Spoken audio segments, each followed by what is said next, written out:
ஸ்கூலுக்கு உட்பட்ட தலைமை ஆசிரியர் உட்பட்ட அனைத்து ஆசிரியர்களுக்கும் மாணவ செல்வங்களுக்கும் என்னுடைய வணக்கம்.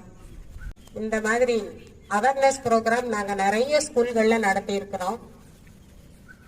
இப்போ இந்த ஸ்கூல்ல நடத்துறதுக்காக எங்களை அழைத்தமைக்கு மனமார்ந்த நன்றி. எனது குப்பை எனது பொறுப்பு அப்படிங்கிற ஒரு விஷயத்த மத்திய மாநில அரசுகள் இணைந்து மாணவ பருவத்தில் இருந்தே குழந்தைகள் கிட்ட கொண்டு வரணுங்கிறதுக்காக இதை ஒரு நிகழ்ச்சியாகவே நாங்க இந்த ஒரு கடந்த 6 மாத காலமாக நாங்கள் செய்து கொண்டிருக்கிறோம். உங்களுக்கு மக்கும் குப்பை மக்காத குப்பைனா என்னங்கிறத விவரமா உங்களுக்கு சொல்றதுக்காக நம்ம சானிட்டரி இன்ஸ்பெக்டர் அவர்கள் வந்திருக்கிறாங்க.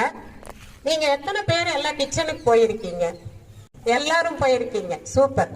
இதுல யார் யார் வீடுகள்ல உங்க பேரண்ட்ஸ் மக்கும் குப்பை மக்காத குப்பைன்னு பிரிக்கிறாங்க? ஓ, அப்ப எல்லாருக்கும் தெரிஞ்சிருக்கு. சரி, ரொம்ப நல்ல விஷயம். அப்போ அவேர்னஸ் எங்களுக்கு கொடுக்கறது ரொம்ப ஈஸி தான். அப்போ நீங்க ஒரு முறை பயன்படுத்தி அவாய்ட் பண்ணக்கூடிய பிளாஸ்டிக் எல்லாம் தயவு செஞ்சு யூஸ் பண்ணாதீங்க. அதே மாதிரி மக்கும் குப்பை என்னங்கிறதெல்லாம் உங்களுக்கு தெரிஞ்சிருக்கும். அதுக்கான லிஸ்ட் சார் கொடுப்பாரு. அந்த மக்கும் குப்பைகளை எல்லாம் முடிஞ்ச வரைக்கும் நீங்க வீட்லயே உரமாக்கி உங்க பேரண்ட்ஸ் கிட்ட சொல்லுங்க. வீட்லயே உரமாக்கி காய்கறி செடிகளுக்கெல்லாம் போடலாம். இந்த ஸ்கூலோட சுற்றுப்புற சூழலை பார்த்தாலே தெரியுது, மிக அருமையான ஒரு என்விரான்மெண்டல், ரொம்ப அழகா ஸ்கூல்ல மெயின்டைன் பண்றாங்க. அதே மாதிரி மாநகராட்சிக்குட்பட்ட அனைத்து பகுதிகளுமே இதே மாதிரி தூய்மையா இருக்கணும்னு நீங்க நினைச்சீங்கன்னா மித்தவங்க அதை பண்ணினா கூட நீங்க அதை கண்டிக்கக்கூடிய உரிமை உங்களுக்கு இருக்கிறது. கேட்கலாம். கேள்வி கேட்டாதான் நம்ம லைஃப்ல முன்னேறி போயிட்டே இருக்க முடியும். யாரு என்னமோ பண்ணிட்டு போறாங்க, நமக்கு என்ன அப்படிங்கிற மாதிரி தயவு செஞ்சு யாரும் இருக்க வேண்டாம். கேள்வி கேளுங்க. யாராவது பப்ளிக் தெரியாம போட்டாங்கன்னா இதை இங்க போடாதீங்கன்னு அவங்களுக்கு அறிவுறுத்தலாம். நம்மளுக்கு தெரிஞ்சிருக்கிறது அவங்களுக்கு தெரியாம இருக்கலாம். குப்பையை குப்பை தொட்டியில் மட்டுமே போட வேண்டும். Maximum door to door collection பண்றவங்க கிட்ட செக்ரிகேஷன் பண்ணி கொடுத்தீங்கன்னா எங்களுக்கான வேலை பழு கொஞ்சம் குறையும், செலவும் குறையும். இப்ப வெள்ளலூர்ல எடுத்துட்டீங்கன்னா பயங்கரமா குப்பை டம்ப் ஆகி இனி மேற்கொண்டு அங்க குப்பை சேகரம் பண்ண முடியாத அளவுக்கு அங்க இன்னும் ஒரு 15 மாதத்துல நாங்க அந்த குப்பைகளை பூரா அப்புறப்படுத்தணும்னு சொல்லி எங்களுக்கு அங்க ஆபீசர்ஸ் மேலிடத்துல இருந்து பார்த்து சொல்லிட்டு போயிருக்காங்க. சுழற்சி முறையில இந்த கொண்டு போற குப்பையை நாங்க கம்மி பண்ணினா தான் அங்க இருக்கிறத கம்மி பண்ண முடியும். ஏரியாவில் இருக்கிற மக்கள் அதனால எவ்வளவு கஷ்டப்படுறாங்க. அந்த நிலத்தடி நீர் மட்டம் எவ்வளவு மாசுபட்டு இருக்கு. அந்த காற்று சுவாசிக்க முடியாத அளவுக்கு கொசு அதை விட. அப்பப்ப ஃபயர் வேற பண்ணி விட்டுறாங்க. அதனால வர்ற புகை அங்க இருக்கிற மக்கள் ஒரு 3-4 வார்டு மக்கள் படுற அவஸ்தை சொல்லி மாளாது. நம்ம இங்கெல்லாம் சுத்தமான சுகாதாரமான சூழ்நிலையில் இருக்கிறோம்.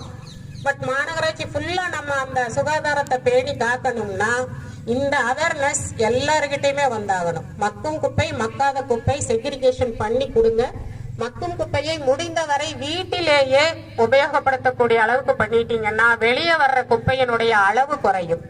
அப்படி அளவு குறையும் போது நம்மளுக்கு துப்புரவு பணியாளர்களுக்கான வேலை குறையும். அவங்க காலையிலிருந்து கொரோனா டைம்ல அவங்க பண்ணின துப்புரவு பணி சொல்ல முடியாத அளவுக்கு ஒரு அபரிமிதமான பணி. அது கடவுளுக்கு இணையான பணியை அவங்க செஞ்சாங்க.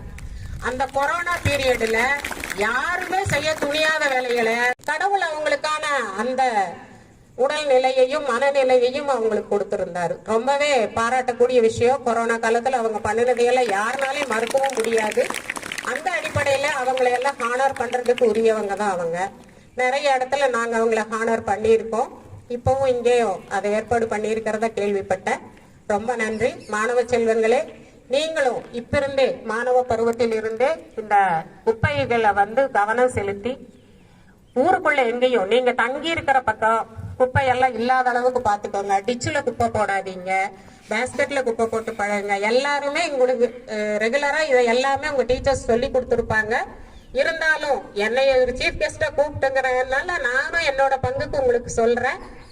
எல்லாரும் இதை கடைபிடிங்க. சுகாதாரமான மாநகராட்சியை உருவாக்குவதற்கும் உங்களுடைய அடுத்த தலைமுறை வளரும் தலைமுறை நல்லா இருக்கிறதுக்கும் சுற்றுப்புற சூழல் ரொம்ப அவசியம்.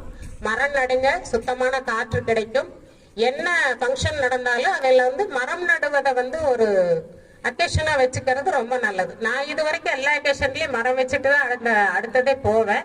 இங்க ஏற்கனவே எல்லாம் மரம் வச்சு பெரிய அளவுல வளர்ந்துதான் இருக்குது. ரொம்ப ஹாப்பியா இருக்குங்க. அழைத்தமைக்கு நன்றி. வாழ்த்துக்கள் மாணவ செல்வங்கள்.